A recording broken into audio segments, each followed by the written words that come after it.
어느 날 철학자 쇼펜하우어가 깊은 사색에 잠겨 길을 걷고 있었습니다. 그래서 맞은편에서 오는 사람을 보지 못했습니다. 결국 길 한가운데에서 두 사람이 충돌을 했습니다. 맞은편에서 오던 사람이 벌컥 화를 내면서 당신은 누구인데 앞을 보지 못하고 다니는 거요 하고 야단을 쳤습니다. 그때 쇼펜하우어가 멋쩍은 표정으로 이렇게 대답합니다. 글쎄오시다. 내가 누구냐고요? 나도 방금 그것을 생각하고 있었습니다. 나는 누구인가? 이는 매우 심오한 주제인데 철학자의 지혜로는 도저히 발견할 수 없다는 것이 문제라는 것이죠. 인간이 누구이고 인생의 목적이 무엇이며 인간은 왜 창조되었으며 인생은 어디로 가야 하는가? 이에 대한 모든 답을 이 세상의 지식으로는 알 수 없다는 것입니다. 철학을 비롯하여 인문학이나 사회학, 심리학, 교육학이나 오늘날 엄청난 속도로 발전하고 있는 과학, 그 어떤 학문이라도 이에 대한 명확한 답을 제시하지 못하고 있습니다. 여러분, 뭔가 문제가 있음에도 그에 맞는 답을 찾지 못하면 얼마나 답답합니까? 계속 이 답답한 상황이 지속되게 되면 지치고 낙심하게 되는 겁니다.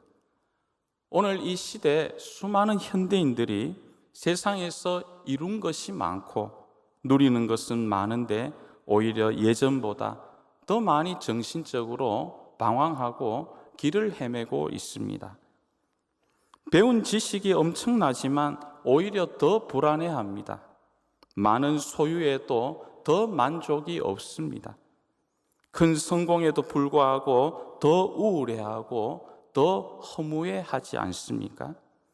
겉보기에는 전혀 문제가 없어 보이고 멀쩡하게 살아가지만 평안해 보이는 그 삶의 내면을 자세히 들여다보면 인생의 모든 문제와 괴로움으로 고통 가운데 가득 차 있는 것을 보게 되는 겁니다.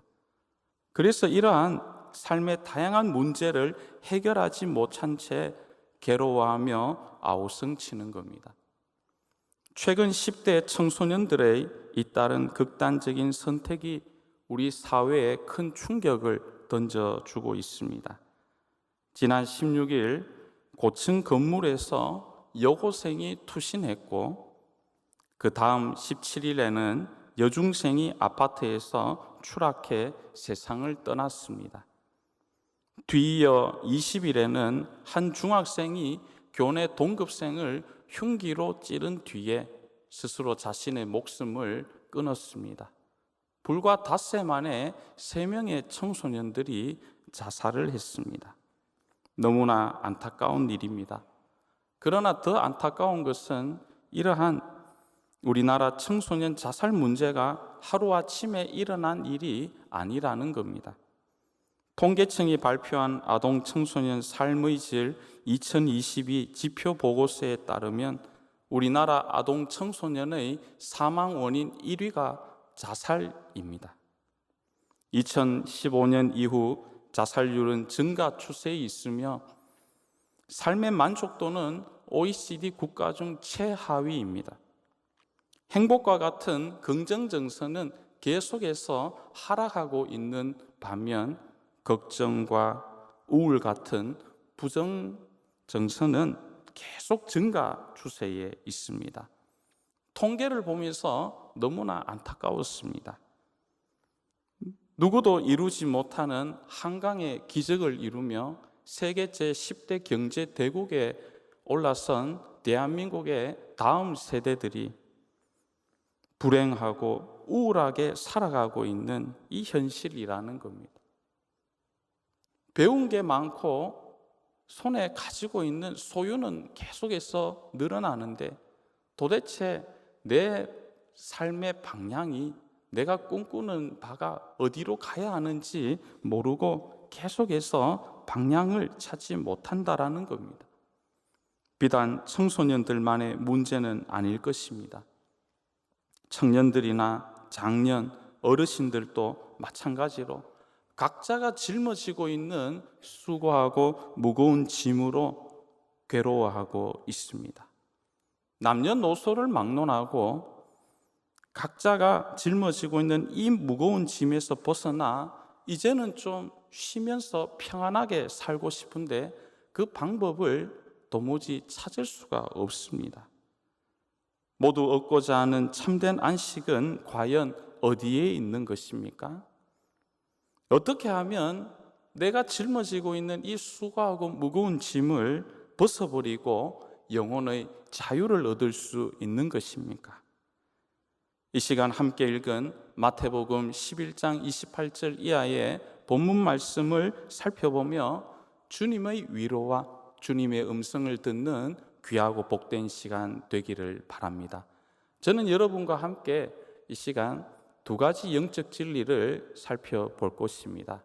그 첫 번째는 우리를 창조하시고 은혜 베푸시는 예수님께로 나아갈 때 비로소 우리 인생에 수고하고 무거운 짐이 벗어지게 됩니다. 많은 사람들이 일상에서 지친 몸과 마음을 회복하려고 멘토를 찾아 상담도 받아보고 좋은 휴양지에 가서 맛있는 것 먹고 마음의 힐링을 가지고자 하지만 그러나 다시 내 삶의 자리로 돌아오면 변하지 않는 제자리라는 것을 깨닫게 됩니다. 산으로 들로 고궁으로 지인들을 만나서 수많은 대화를 나누고 그렇게 하다가도 그때만 즐겁지 돌아오면 똑같아라는 겁니다. 그 무엇으로도 내 어깨의 짐은 벗어지지 않고 문제들은 여전히 해결되지 않는 채로 남아 있다는 것이죠. 그래서 변하지 않는 내 삶의 자리를 보면서 괴로워하면서 얼마나 많은 사람들이 눈물 짓고 있는지 모릅니다. 우리가 살아가는 세상이 참 힘들지 않습니까? 워낙 거친 세상이니까 살아가면서 상처도 많이 받습니다. 그럴 때마다 우리는 외로움을 느끼는 것이죠. 이렇게 고달픈 인생을 살아가는 우리들을 향하여 오늘 예수님께서 너무나 위로가 되는 말씀을 주십니다. 우리 다 함께 마태복음 11장 28절에 오늘 말씀을 읽겠습니다. 시작. 수고하고 무거운 짐진 자들아 다 내게로 오라. 내가 너희를 쉬게 하리라. 아멘. 이 말씀은 제가 개인적으로 가장 좋아하는 말씀이기도 합니다. 누구든지 무거운 짐, 인생에서 만나게 되는 그러한 실패와 눈물, 아픔 이런 것들을 다 가지고 예수님께로 나아가면 예수님께서 내 모든 짐을 벗겨주시고 세상에서 살아갈 세임과 능력을 주신다고 오늘 약속해 주십니다. 세상에서는 누구를 만나기 위해서는 이런저런 준비가 참 많이 필요합니다. 한번 만나는 것이 정말 쉽지가 않습니다. 더군다나 어려운 문제나 짐을 가지고 가면 아무리 친하고 가까운 사이라 할지라도 외면해 버린다는 거죠. 무엇을 부탁하거나 도움을 청하기는 더더욱 힘이 듭니다. 막상 고통스러울 때 만날 수 있는 사람도 사실 별로 없고 다 내가 잘 나가고 잘 될 때 전화 연락하고 그렇게 친교를 나눌 수 있지 막상 어렵게 되면 친구들, 지인들이 하나 둘씩 다 떠나가게 됩니다. 가장 필요한 순간에 날 돕고 나와 함께 할 리가 없다라는 겁니다. 그럴 때 우리는 상당한 고독을 느끼지 않습니까? 그런데 우리 예수님께서는 수고하고 무거운 짐을 가지고도 언제든지 만날 수 있는 분입니다. 내 짐이 많고 태산과 같이 많이 있다 할지라도 우리 주님은 우리가 그 짐을 짊어지고 가면 반갑게 맞아주시고 그 짐을 다 받아 주신다라는 것. 세상에서 실패하거나 가난해져도, 직장에서 쫓겨나거나 큰 환난 시험을 당해도, 나이가 들어서 더 이상 사람들이 불러주지 않는다 할지라도 내 있는 모습 그대로를 우리 예수님께서는 맞아주시고, 피곤한 우리들을 주님의 그 넓은 품 안에 안아주시고 위로해 주시는 줄로 믿습니다. 그래서 예수님께 나아가는 사람에게는 마음의 회복이 있습니다. 인생을 다시금 시작할 수 있다라는 겁니다. 혹시 세상에서 지치고 고나여 마음이 괴롭고 우울한 분이 계십니까? 낙심하여 깊은 한숨을 내쉬고 있는 분이 있으십니까? 주 예수 그리스도께 나아가시기 바랍니다. 사람은 모두 자기 짐이 무거워서 다른 사람의 아픔을 보듬어 줄 여유가 없습니다. 자신의 능력에 한계가 있기 때문에 자기 문제도 해결하기 바쁜 상황에서 다 외면하지만, 우리 예수님은 능력이 무한하시기 때문에 우리의 삶을 넉넉히 채워주시고, 넘어진 자는 그 넘어진 곳에서 일으켜 주시고, 병든 자는 치료해 주시며, 마음 괴롭고 힘든 자는 평안의 은혜를 더해 주십니다. 제가 2년 전에 어느 성도님으로부터 책을 한 권 선물을 받았는데요, 제가 그 책을 읽고 참 많은 감동을 받았습니다. 그동안 지나온 세월들을 쭉 되돌아보면서 쓴 그런 회고록인데, 많은 에피소드 중에서 가장 인상적이었던 한 부분이 있어서 여러분에게 소개해 드리고자 합니다. 성도님은 사회에서 상당한 커리어를 쌓으면서 비교적 성공적인 인생을 찾아왔는데, 40대 중반에 인생의 환난을 겪게 되었습니다. 어느 한 해는 정말 최악의 한 해였다고 합니다.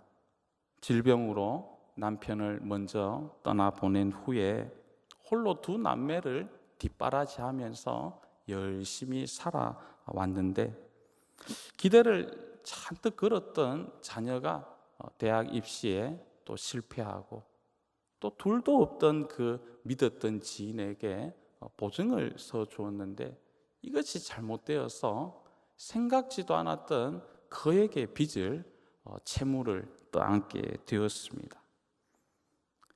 여인 혼자서 도무지 감당하기 힘든 그런 삶의 무게였습니다. 이처럼 큰 시리에 빠져서 좀처럼 헤어나오지 못하고 있는데, 너무나 답답한 마음에 하루는 광화문을 헤매다가 교회 앞을 이렇게 지나가게 되었습니다. 길을 가다가 교회 정문 위에 크고 힘찬 글씨체로 쓰여 있는 새 힘을 얻으라, 그 글귀를 딱 보게 되었는데, 새 힘이라는 그 단어가 가슴에 비수처럼 꽉 다가왔다고 합니다. 그래서 무엇에 홀린 듯 예배당 뜰을 밟고 성전에 들어가 문을 열었습니다. 생전 처음 와본 본당이었고 예배당이었는데, 안에는 아무 사람도 없고 어두컴컴했습니다. 근데 이제 십자가를 바라보고 그렇게 있다가 집에 돌아가 이제 주일이 오기만을 기다렸습니다. 드디어 9월 하순 주일, 아는 사람 하나 없는 예배당에 이분이 나왔는데, 처음이라 불안하기도 했지만 예배당 안으로 들어가 뒷자리에 앉아서 마침 목사님께서 설교를 하는데, 그 설교 말씀 한 말씀 한 말씀이 그래 마음에 위로가 되더라는 겁니다. 그래서 그날부로 교회 교인이 되었습니다. 비록 가족 없이 홀로 교회에 다녔지만 기도하며 열심히 신앙생활을 했습니다. 오직 예수 그리스도만 바라보며 그분께 소망을 두고, 거칠고 힘든 세상이지만 주님의 도움을 받으면서 이 세상을 살아가는 겁니다. 그렇게 믿음 생활해 나가는데 참 놀라운 일이 일어났습니다. 그동안 자신의 마음 가운데 있던 모든 두려움이 사라지게 되고, 그동안 그를 짓눌렀던 인생의 크고 작은 문제들이 하나씩 하나씩 해결되더라는 겁니다. 어느새 그에게 채무 문제도 다 해결되게 되었고, 또 하나님께서 두 자녀들의 앞날을 평탄히 열어주셔서 사회에서 성공하며 반듯한 은혜의 인생을 살아가게 되었다라는 겁니다. 그렇습니다. 예수 그리스도 안에는 회복이 있습니다. 예수 그리스도 안에는 생명이 있습니다. 예수 그리스도 안에는 놀라운 능력이 있습니다. 그래서 누구든지 주 예수 그리스도께로 나아가며 그리스도의 몸된 교회로 나아와 주님의 넓은 품에 안기면 마음의 병도 떠나가고 잃었던 웃음도 되찾게 되고 힘들고 어려웠던 모든 마음의 그런 문제들이 해결되는 줄로 믿습니다. 이것이 바로 복음의 능력이라는 겁니다. 절망과 우울함은 희망과 기쁨으로 바뀌고요, 눈물은 웃음으로, 가난은 부요함으로 변화되는 것입니다. 우리가 안길 곳은 주님의 품밖에 없습니다. 포스트 모던 시대를 살아가는 오늘 현대인들은 예수님의 능력을 하찮게 보고, 교회 간다고 인생이 변화되느냐고, 예수 믿는다고 무슨 좋은 일이 생기냐라고, 이 과학기술이 발달된 이 시대에 무슨 예수냐라고, 무슨 교회냐라고, 무슨 믿음이냐라고 그렇게 말하고 있습니다. 그 말이 세상 관점에서는 그럴듯한데 그렇지 않습니다. 오직 예수님만이 우리 인생의 정답을 알려주시고 우리의 삶을 넉넉하게 채워주십니다. 예수님은 밤에 찾아왔던 니고데모의 영적 갈급함도 해결해 주셨고요, 사마리아 여인의 무너진 인간관계도 다 회복시켜 주시고, 그 여인의 잃어버렸던 웃음도 되찾아 주셨습니다. 돈밖에 몰랐던 삭개오에게는 사람다운 삶을 살아갈 수 있도록 은혜를 베푸시지 않습니까? 우리가 복음서를 읽어보면 예수님을 만남으로 인해서 변화된 인생이 얼마나 많습니까? 벳세다 광야에서는 예수님께서 보리떡 5개와 물고기 2마리로 남자만 5,000명을 먹이시기도 했습니다. 눈먼 자, 안전뱅이, 기먹은 자를 치료하시고 죽은 나사로도 다시 살려주셨습니다. 이 능력 많으신 예수님께서는 오늘 또 이 세상에서 수고하고 무거운 짐을 지고 방황하는 영혼들이 예수님께로 나아오기를 간절히 애타게 기다리고 계십니다. 주님께로 나아가야 하겠습니다. 제가 이번 주 주일 설교를 준비하면서 계속 머릿속에 떠오르는 복음성가의 가사가 있었습니다. 그래서 책상에서 설교 준비하면서 이 찬양을 많이 불러봤습니다. 제가 참 좋아하는 곡인데 여러분들께서 또 잘 아시는 곡일 줄로 압니다. 그 가사가 이렇습니다. 당신은 지금 어디로 가나요? 발걸음 무겁게. 이 세상 어디 쉴 곳 있나요? 머물 곳 있나요? 예수 안에는 안식이 있어요. 평안이 넘쳐요. 십자가 보혈 믿는 자마다 구원을 받아요. 예수 믿으세요. 예수 믿으세요. 예수 믿으세요. 예수 믿으세요. 2절입니다. 당신은 오늘 누굴 만났나요? 위로 받았나요? 이 세상 누가 나를 대신하여 목숨 버렸나요? 고통의 멍에 벗어버리세요. 예수의 이름으로 마음 문 열고 주님 맞으세요. 기쁨이 넘쳐요. 3절입니다. 예수를 믿고 새롭게 되니 기쁨이 넘쳐요. 어둠 거치고 새날이 되니 행복이 넘쳐요. 이전에 없던 평안을 얻으니 찬송이 넘쳐요. 샘솟는 기쁨 전해 주어요. 예수 이름으로. 예수 믿으세요. 예수 믿으세요. 예수 믿으세요. 예수 믿으세요. 주 예수 그리스도에게 날마다 나아가는 자에게 수고의 짐이 벗어지고 세상 그 어떤 곳에서도 얻지 못하는 참 평안과 영혼의 회복이 있을 줄로 믿습니다. 이 시간 또 하나 살펴볼 중요한 영적 진리는 예수님의 멍에를 맬 때 비로소 우리 마음이 쉼을 얻게 되는 겁니다. 사실 이 멍에라는 단어는 짐이라는 이 단어와 함께 우리에게 부담과 땀을 연상케 합니다. 머릿속으로 생각만 해도 그만 마음에서 평안이 그냥 사라져 버립니다. 그래서 사람들은 할 수만 있다면 멍에를 피해버리고 싶어 하는 거죠. 그런데 오늘 예수님의 말씀에서는 멍에를 매는 자가 진정한 쉼을 얻게 됩니다.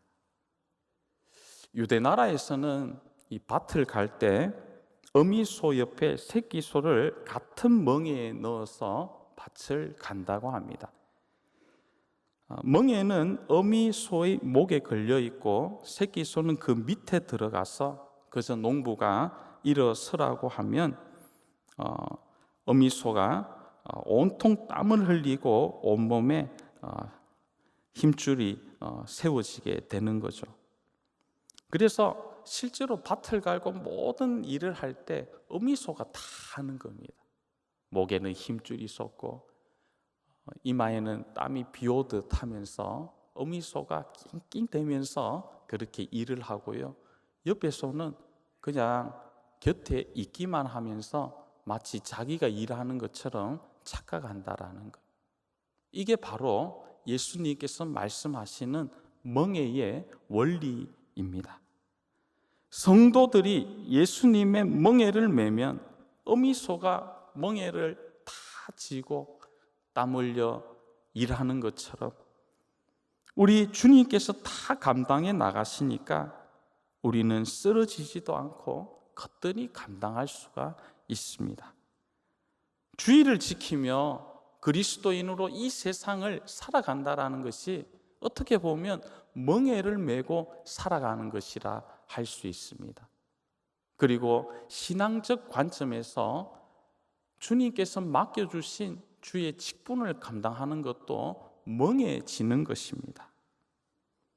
물론 멍해가 무겁게 보이고 내 현실에 비추어 볼 때 벅차 보이기도 하지만 주님께서 곁에서 다 짊어져 주시고 우리는 그저 살짝 걸치는 것이기 때문에 생각보다 힘들지 않습니다. 예수님께서 주시는 이 멍에를 매면 참 신비한 것은 오히려 우리 마음 가운데 안식과 평안과 삶의 무게가 가벼워진다라는 겁니다. 이건 참 역설적입니다. 세상의 멍에는 짊어지면 짊어질수록 계속해서 힘을 잃고 탈진하게 되는데요. 주님께서 주시는 예수님의 그 멍에를 매면 나도 모르게 활력이 솟아나고 기쁨이 일어나고 또 감사가 넘쳐나게 되는 것을 보게 됩니다. 오늘 예배를 드리고 있는 여러분 가운데 뭔가 내 생활에 전환점이 필요하다고 생각하시는 분이 있으십니까? 매너리즘에서 좀 벗어나서 이제는 좀 활력 있게 살아가기를 원하시는 분이 있으십니까? 쉽고 가벼운 예수님의 멍에를 메어 보시기를 바랍니다. 그럴 때 여러분의 삶 가운데 놀라운 변화가 일어날 것입니다. 제가 작년에 읽은 책 가운데 이소은 씨의 지금의 나로 충분하다는 이 책을 읽었는데요. 이 이소은 씨는 지금으로부터 약 20년 전에 가수로 아주 명성이 자자했던 그런 분이었습니다. 고등학교 때 가수에 데뷔해서 상당한 인기를 얻고 한창 이제 전성기를 누리고 있을 때 다른 가수들과는 달리 미국 유학을 떠났습니다. 그래서 로스쿨을 졸업하고 로펌에 들어갔습니다. 여러 스토리가 나오는데 그 중에서도 저의 눈길을 끌었던 부분은 꿈에 그리던 뉴욕의 그 로펌에 입사한 후 3년이 지난 시점이었습니다. 3년이 지나가니까 그렇게 허무하고 매너리즘에 빠지더라는 겁니다. 바쁜 업무로 시간을 분 단위로 쪼개어 써야 했고, 또 야근도 많이 하니까 어느덧 몸과 마음이 지쳐 탈진하게 되었습니다. 내가 동경했던 그런 삶이 이런 삶은 아니었는데 하면서 계속해서 이런 문제에 대해서 답을 찾지 못했습니다. 그래서 후회도 몰려오고 이 슬럼프에 빠져서 허우적거리던 어느 날 이 로펌에서 같이 근무하고 있던 선배가 프로보노라는 것을 제안하더라는 겁니다.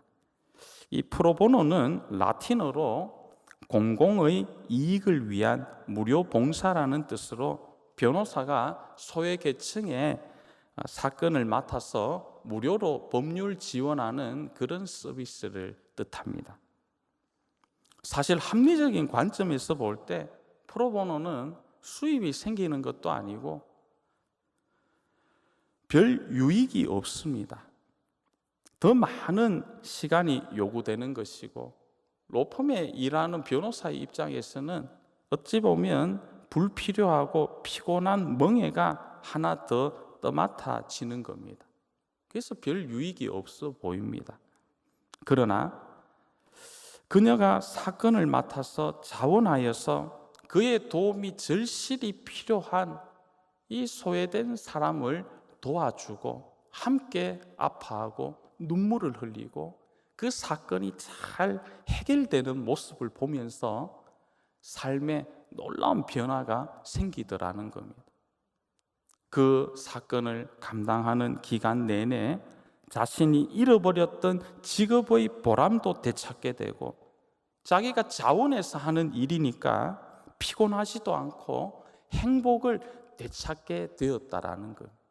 그래서 이 프로보노는 그녀의 삶의 가장 중요한 전환점이 되었다라고 책에 기록되어 있었습니다. 저는 말씀을 준비하면서 우리 삶에 큰 활력이 되는 영적 프로보노라는 생각을 하게 되었습니다. 주님께서 여러분들에게 맡겨주시는 다양한 직분이 있습니다.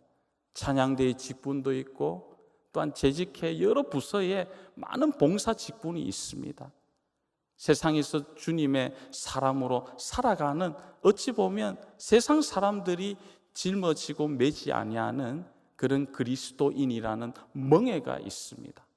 그러나 우리가 주님의 멍에를 지고 인생을 향하여 나아가면 대신 주님께서 우리가 짊어지고 있는 세상 사람들이나 학문이 풀지 못하는 그 멍에를 메고 우리에게 자유를 주시는 줄로 믿습니다.